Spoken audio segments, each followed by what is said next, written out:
आज भी आज फटाफट पेज नंबर 35 से स्टार्ट करने जा रहे हैं। MCQ on the financial management. कल हमने किया था 45 तक कर लिए थे कि cost of capital for the bonds and debenture जो है आफ्टर टैक्स हम कैलकुलेट करते हैं। ठीक है, तो cost of capital of bonds and debenture मतलब कीमत कितनी पड़ रही है हमें बॉन्ड एंड डिबेंचर की, उसको इंटरेस्ट पे कर रहे हैं तो आफ्टर टैक्स हमें वो देखना होता है। 46 पर आ जाओ। Weighted average cost of capital is generally denoted by weighted average cost of capital जो हमेशा डिनोट की जाती है उसका आंसर है के ओ। कॉस्ट ऑफ कैपिटल के से हम यहाँ डिनोट करते हैं कॉस्ट ऑफ कैपिटल के ओ। वेटेड एवरेज की बात करें तो के ओ से नोट करते हैं। सी इसका सही आंसर है, weighted average cost of capital. ठीक है, समझ में आ गया, कोई दिक्कत नहीं होगी।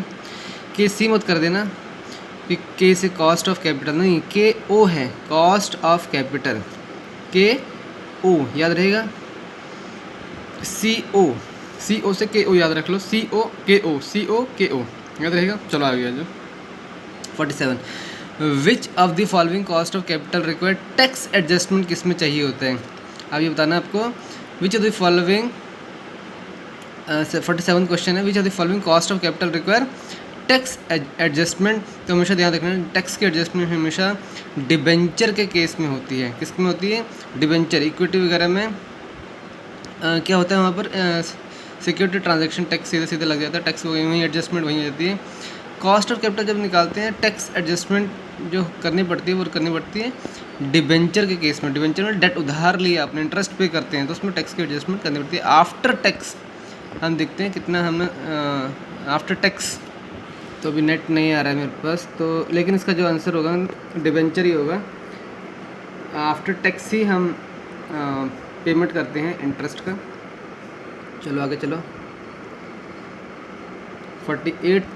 What is the most expensive source of fund. सबसे ज़्यादा महंगा क्या पड़ता है बेटा, हमेशा ध्यान रखना है। जो न्यू इक्विटी शेयर्स है ना, न्यू इक्विटी शेयर हमें सबसे महंगे पड़ते हैं। ठीक है, तो most expensive source of fund क्या है? न्यू इक्विटी शेयर हमें पार्टनर बनाना पड़ता है और जितना प्रॉफिट आता है हमें बांटना पड़ता है, तो new equity share.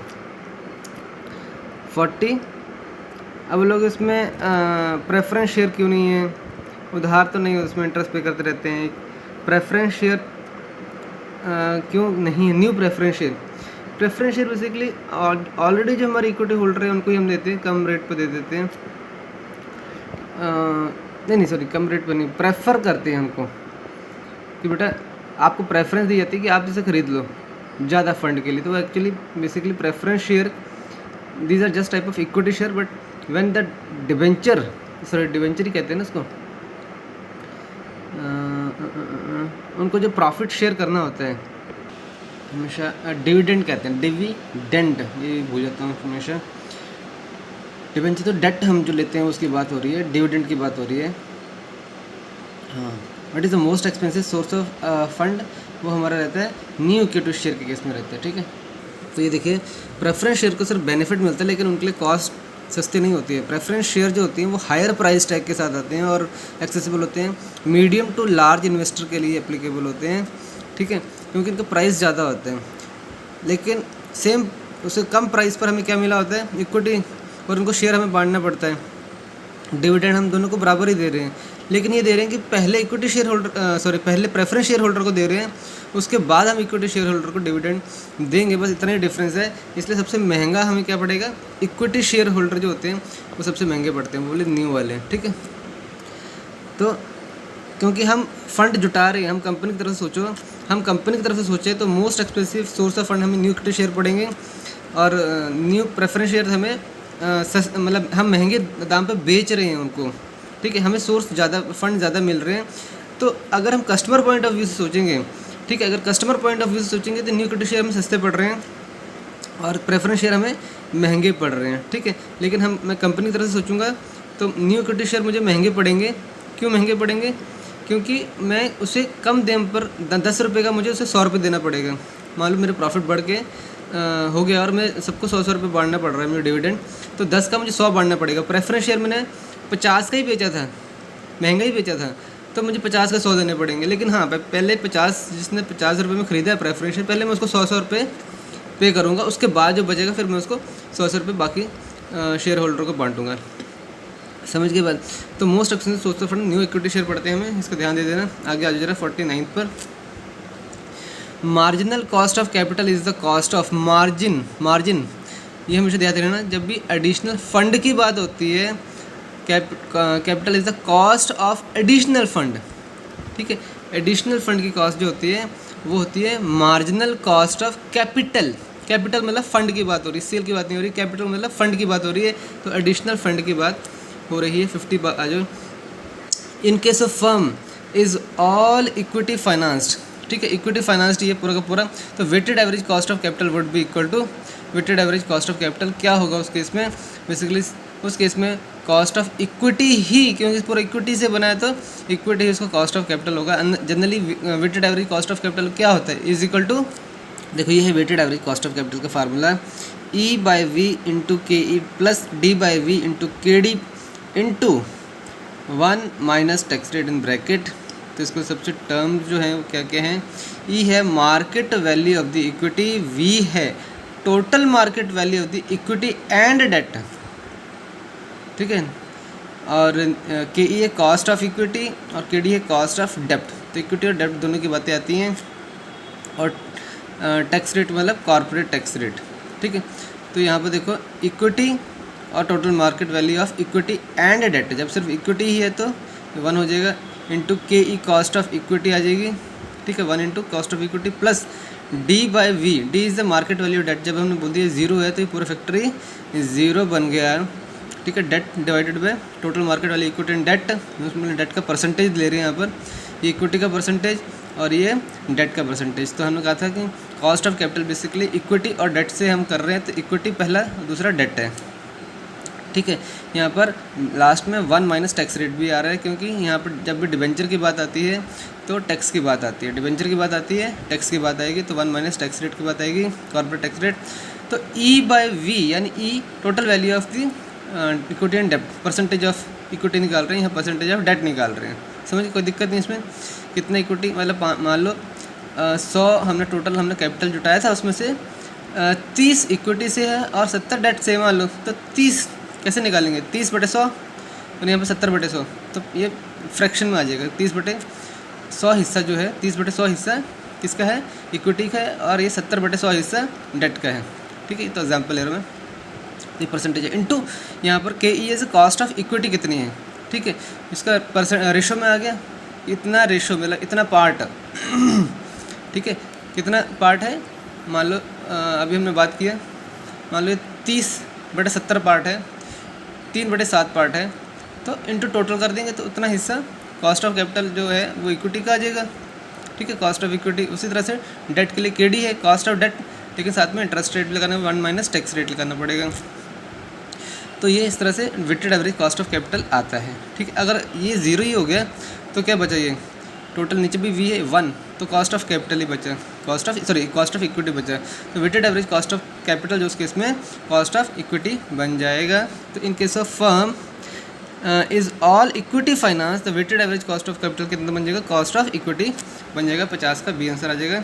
51 in case of partially debt financed firm, partially debit भी है, डिवेंचर भी है।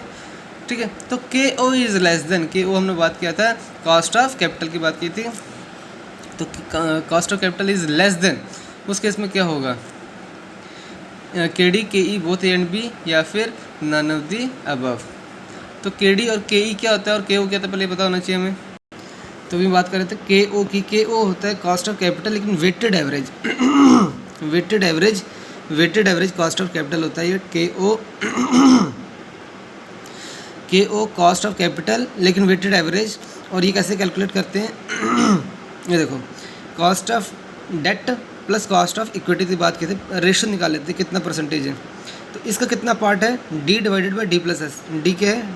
मार्केट वैल्यू ऑफ डेट, और एस क्या है? Market value of equity. तो market value debt plus equity total कर दिया, हमने कहा था 100 है इसका, मान लो इसकी वैल्यू, और मान लो डेट 70 है तो 70/100, तो 7/10 रेशो में आ जाएगा, into total cost of debt आ जाएगा, मल्टीप्लाई करें तो, प्लस उस तरह से हम कहते हैं, और टैक्स रेट की भी बात होती है, इंटू 1 माइनस टैक्स रेट यहाँ पर नहीं किया, plus cost of equity K E cost of equity into S, S मतलब मार्केट वैल्यू ऑफ इक्विटी, मतलब जो भी इक्विटी का पार्ट निकाले इक्विटी का पार्ट निकाल लिया, S divided by D plus S, total equity plus debt, उसका रेशियो निकाल लिया और कॉस्ट ऑफ इक्विटी से मल्टीप्लाई कर दिया, इससे डेट और इक्विटी ऐड कर दिया तो cost of weighted average cost of capital निकल आता है, क्योंकि कैपिटल का मतलब ही है इक्विटी प्लस डेट। और वैल्यू ऑफ द फर्म कैसे निकालते हैं देख लो, EBIT divided by overall cost of capital divided by weighted average cost of capital. तो EBIT के नीचे क्या आता है, ब्रैकेट नीचे दिखना, EBIT के नीचे overall cost of capital divided by weighted average cost of capital आता है। और EBIT क्या होता है, earnings before interest and taxes, earning before interest and taxes, ठीक है। उसके बाद टैक्सेस ले जाएंगे तो वो आफ्टर वो कम हो जाएंगे डेफिनेटली। तो यहाँ पर अर्निंग बिफोर कहाँ गए हम, earning before interest and taxes, EBIT की बात हो रही है, हाँ ये earning before interest and taxes की बात हो रही है, divided by overall cost of capital divided by weighted average cost of capital. जो weighted average cost of capital निकालते हैं यानी KO निकलता है is equal to KD plus KE होता है, लेकिन उसका परसेंटेज में निकालते हैं, जो मार्केट वैल्यू होती है दोनों का एक रेशियो निकाल के उससे मल्टीप्लाई कर देते हैं कॉस्ट से, ठीक है। KD cost of debt, KE cost of equity, KO is cost of capital और weighted average cost of capital की बात कर रहे हैं हम यहाँ पर, ठीक है KO। तो यहाँ पर आ जाओ जरा, in case of partially debt finance firm KO is less than, तो KO किससे कम होता है, KD से कम होता है, KE से कम होता है या फिर बोथ A एंड B से कम होता है। तो उसका जो सही आंसर है कि KO कम होगा, KO is less than KE, equity से कम रहता है। इसका सही आंसर है B। कैसे, अब मैं बताता हूँ तुम्हें, ये देखो इस डायग्राम को ध्यान में रख लेना, कॉस्ट ऑफ कैपिटल यहाँ पर है, weighted average cost of capital समझ लो, KW की जगह यूज़ कर लेते हैं। तो KD नीचे रहता है, KE ऊपर रहता है और KW इसके बीच में चलता है, यानी cost of weighted average cost of capital जो होती है लेस देन KE रहता है। इस डायग्राम को ध्यान रख लेना है, इक्विटी से नीचे रहती है weighted average cost of capital, लेकिन KD से ऊपर रहती है, डेट से ऊपर रहती है और इक्विटी से नीचे रहती है weighted average cost of capital, ठीक है। आज इस पर इन ऑर्डर टू कैलकुलेट, कहाँ चले गए हम, पार्शली 52 पे थे ना, 51 पे थे। In case of partially debt financed firm KO is less than weighted average cost of capital is less than KE होता है, यानी B इसका सही आंसर है, ठीक है। 52 पे आ जाओ, in order to calculate the weighted average cost of weights may B based on market value, target value, book value, all of the above. तो मार्केट वैल्यू हम अभी भी पढ़ के आए हैं कि हम market, in order to calculate weighted average cost of weighted average, market value, target value, book value या फिर ऑल ऑफ द अबव। तो इसका सही आंसर जो दे रखा है वो D दे रखा है, ऑल ऑफ द अबव। कैसे, अभी देख लेते हैं। तो ये देखो weighted average cost of capital basically market values होते हैं मोस्ट प्रेफर्ड होती हैं ओवर बुक वैल्यूज़, ठीक है, प्रेफर्ड होती हैं। लेकिन जब क्वेश्चन में क्या पूछा है, मे बी बेस्ड ऑन, तो बेसिकली मार्केट वैल्यू को प्रेफरेंस देनी है। तो इसका मतलब ये नहीं कि टारगेट वैल्यू बुक वैल्यू नहीं ले सकते, हम उनको भी ले सकते हैं, लेकिन मोस्ट प्रेफर्ड मार्केट वैल्यू होगी। तो ऑल ऑफ दी अबव इसका सही आंसर आएगा कि weighted average cost of capital may be based on market value, target value और book value, but preference will be given to market values, ठीक है। समझ में आ गई बात, इसीलिए क्वेश्चन का आंसर ए नहीं D है। 53 भी आ जाओ, firms cost of capital is the average cost of, firm का पूरा कॉस्ट ऑफ कैपिटल कितना पड़ रहा है, ठीक है, मुझे कैपिटल की कॉस्ट कितनी पड़ रही है, is the average cost of all sources, all boring, share capital, share bonds and debentures. तो जिसका सही आंसर आएगा, जितने भी सोर्सेज हैं वो सारी कीमत पड़ रही है, वही उसकी कॉस्ट ऑफ कैपिटल है, ठीक है। सारे जितने भी इक्विटी, जितनी डेट है फर्म की, उसको सबकी कॉस्ट पड़ रही है उसको, ठीक है। तो ऑल सोर्सेज होगा, सिर्फ बोरोइंग नहीं है, सिर्फ कैपिटल नहीं। 54 पे आओ, an implicit cost of increasing proportion of debt is, ये इम्प्लाई करता है, इम्प्लिसिट, इट इम्प्लाइज कि cost of increasing the proportion of debt, अगर हम उधार का पोर्शन, डेट से जो उधार से ले हम कैपिटल उठाई है, अगर हम उसको बढ़ाते जाएंगे तो tax would not be available on the new debt, क्यों टैक्स नहीं लगेगा, क्यों भैया क्यों नहीं लगेगा, टैक्स लगेगा। B, price earnings ratio would increase, price का जो अर्निंग है वो बढ़ेगा, क्यों बढ़ेगा भैया, जैसे जैसे डेट उधार बढ़ेगा टैक्स इंटरेस्ट भी देना पड़ेगा, ठीक है। तो ऐसा ज़रूरी नहीं है कि प्राइस का अर्निंग रेशो इंक्रीज़ करेगा। C पे आ जाओ, equity share holders would demand higher return, हम उधार लेते जा रहे हैं, इक्विटी शेयर होल्डर जो बचे हुए हैं वो कह रहे तुम उधार बढ़ाते जा रहे हो यार, ठीक है, हमें रिटर्न ज़्यादा चाहिए, हमें भी रिटर्न ज़्यादा चाहिए क्योंकि आप सारा कर रहे हो। तो कहते ठीक है तुम्हें रिटर्न ज़्यादा दी जाएगी। आगे क्योंकि वो कह रहे हम कंपनी में पार्टनर है भैया, हमें यहाँ इसलिए आए हैं कि हमें प्रॉफिट मिले। आप अगर चाहते हो कि ज़्यादा से ज़्यादा उधार पे हम काम करना है तो हम क्यों यहाँ पर, ठीक है, हमें भी चाहिए, हमें ज़्यादा रिटर्न दो। अगर तुम उधार अपना डेट से ज़्यादा काम करना चाहते हो, ठीक है, अब डेट का प्रोपोर्शन बढ़ा रहे हो तो हमें भी रिटर्न ज़्यादा देने पड़ेंगे। आप इंटरेस्ट ज़्यादा पे कर रहे हो तो हमें भी ज़्यादा पे करो, बस सीधी सी बात है, ख़त्म बात, ठीक। तो इक्विटी शेयर होल्डर्स वो डिमांड हायर रिटर्न, ये करेक्ट है, सी इज द करेक्ट आंसर। और डी का लिखा rate of return of the company would decrease, rate of return of the company would decrease करेगा क्या? अगर उधार बढ़ाओगे तो रेट ऑफ रिटर्न, ऐसे ज़रूरी नहीं है, रेट ऑफ रिटर्न डिक्रीज़ करेगा भी, ठीक है। आगे आ जाओ 55 पर, cost of redeemable preference share capital is, redeem कर सकते हैं प्रेफरेंस शेयर कैपिटल को, तो cost of redeemable preference share capital क्या होगी? रेट ऑफ डिविडेंड होगा, after tax rate of dividend होगा, discount rate that equates present value inflow and outflow relating to the capital होगा, या फिर नन ऑफ द अबव होगा। तो जो सही आंसर आएगा इसका वो आएगा सी, यानी डिस्काउंट रेट। जो डिस्काउंट रेट है cost of redeemable preference share capital जो होगा वो होगा discount rate that equates a present value of inflow and outflow relating to that capital. उस कैपिटल का जो डिस्काउंट रेट है वो जो इक्वेट करता है प्रेजेंट वैल्यू को और प्रेजेंट वैल्यू के इनफ्लो और आउटफ्लो को, वही हमारा क्या रहता है? डिस्काउंट रेट रहता है, ठीक है। हमने ऐसी बात कब की थी कि एनपीवी ज़ीरो हो जाए, है ना, कि प्रेजेंट वैल्यू जो इनफ्लो आउटफ्लो ज़ीरो हो जाए, तो उस केस में क्या आता था? एनपीवी ज़ीरो आती थी हमारी, ठीक है। या फिर हमने कहा था कि आईआरआर को जब हम बैलेंस करते थे उस केस में भी ऐसे ही करते थे, जो इस तरह के रेट निकालते थे कि प्रेजेंट इनफ्लो आउटफ्लो बराबर हो जाता था। तो cost of redeemable preference share capital क्या वो कितनी होती है? रिडीमेबल प्रेफरेंस शेयर की वो उसी डिस्काउंट रेट होती है जो कि इक्वेट करता है present value of inflow and outflow को रिलेटिंग टू द कैपिटल। समझ में की बात? इसको याद कर लो, ध्यान दे दो, दिमाग से सोच करना। 56 पर आ जाओ। Which of the following is true, इसमें से कौन सा सही बताना है? Retained earnings are cost free, क्यों भैया? External equity is cheaper than the internal equity, क्यों भैया? Retained earnings are cheaper than the external equity. Retained earning, अभी ध्यान दो, अर्निंग हमने रिटेन्ड करके रखी थी कुछ, वो चीपर है एक्सटर्नल इक्विटी से। बाहर से हम कुछ इक्विटी है हमारी वो, और रिटेन करके हमने कुछ अर्निंग्स रखी हुई हैं, तो ऑब्वियसली वो रिटेन्ड अर्निंग्स है चीपर ना हमारी, तो जो अर्निंग करके रखते हैं चीपर ही होती है। तो C is the correct answer. Retained earnings are costly, नहीं कॉस्टली क्यों होंगी? चीपर होंगी। हमारी अपनी रिटेन करके रखी हैं वो अर्निंग्स हमारी डेफिनेटली चीपर होती हैं। एक्सटर्नल इक्विटी, बाहर से हम अगर कुछ लेना है, बाहर से इक्विटी के थ्रू हमने फंड रेज किया हुआ तो वो हमेशा कॉस्टली ही होगा ना। तो C is the right answer. आगे आज 57 पर, I hope these things are very simple and clear to you. 57 cost of capital may be defined as, cost of capital कैसे डिफाइन कर सकते हैं? Weighted average cost of all the debts, okay, rate of return expected by the equity share holder, okay, average internal rate of return of the project of the firm, okay, या minimum rate of return that a firm should earn, okay. तो basically ये होता है cost of capital की बात करें तो minimum rate of return होता है दैट कंपनी शुड अर्न, इतना कम से कम इतना तो अर्न करना ही करना है आपको। डी सेकंड का सही आंसर है। It is not the average internal rate, it is the minimum rate of return that A company should earn, ठीक है। Rate of return expected by equity share holders, ऐसा कुछ भी नहीं है, उनका एक्सपेक्टेशन कुछ भी हम नहीं देखते हैं। Weighted average cost of all debts नहीं होता है, डेट प्लस इक्विटी भी होता है।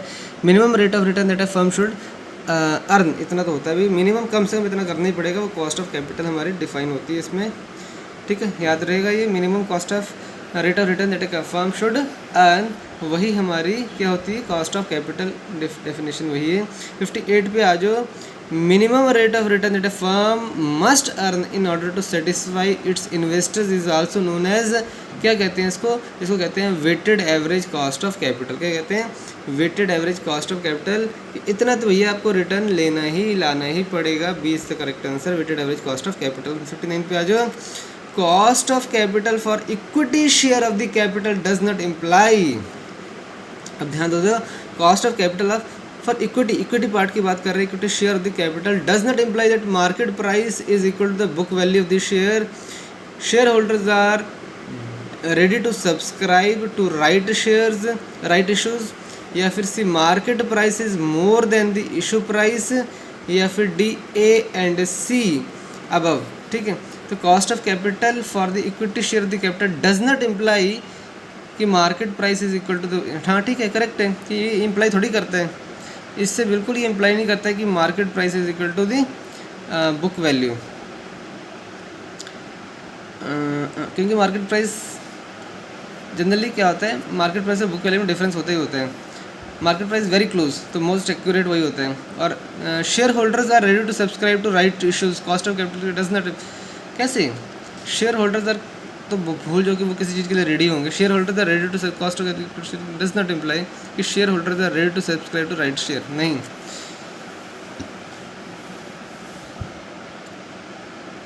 और सी के है market price is more than the issue price, market price generally ज़्यादा ही होता है इशू प्राइस से, market price is more than, ये सॉरी ये डज नॉट इम्प्लाई कि मार्केट प्राइस ज़्यादा ही होगा, ए एंड सी इसका सही आंसर है। डी ये इस cost of the capital for the equity share, इससे ये पता नहीं लगता कि मार्केट प्राइस ज़्यादा ही होगा, ज़्यादा भी हो सकता है कम भी हो सकता है मार्केट प्राइस इशू प्राइस से मार्केट प्राइस ज़्यादा भी हो सकता है और कम भी हो सकता है। जब इशू कर रहे हो कोई IPO मान लो, तो जो इशू प्राइस करते हैं मार्केट प्राइस ज़्यादा भी कम भी हो सकते हैं, इमीडिएटली प्राइस डाउन भी हो सकता है और अप भी हो सकता है, दोनों चीज़ें हो सकती हैं। 59 का C is the correct answer. फिर 60 पे आ जाओ।